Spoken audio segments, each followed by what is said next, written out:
Just do it!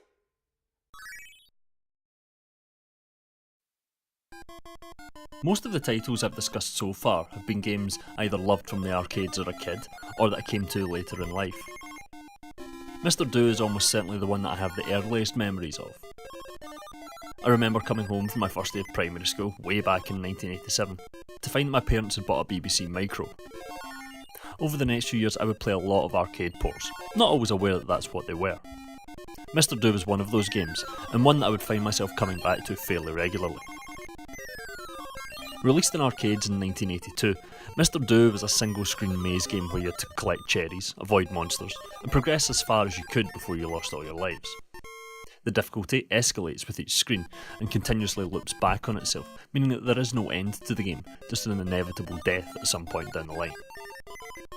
Similar to Namco's Dig Dug, which had released a few months prior, gameplay in Mr. Do involved digging. Each stage was based around a number, with the remaining space filled up by solid areas that Mr. Do can cut through to reach the cherries contained within them. Collecting all these cherries would complete the stage and move on to the next.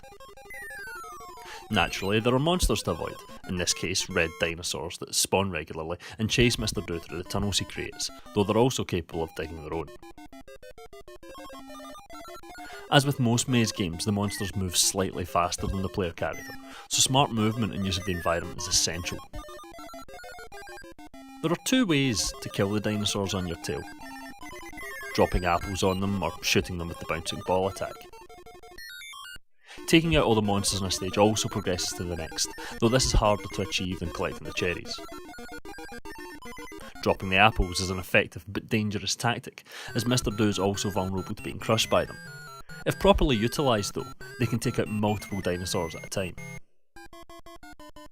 There's only one type of power-up to be found in each stage as well.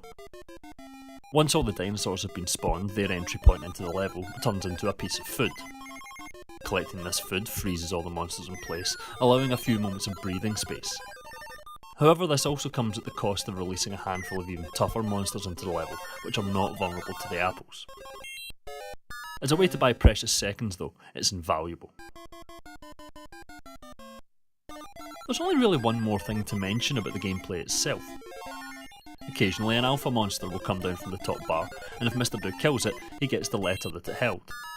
If the player manages to spell the word extra, then the level ends and the player is granted an extra life.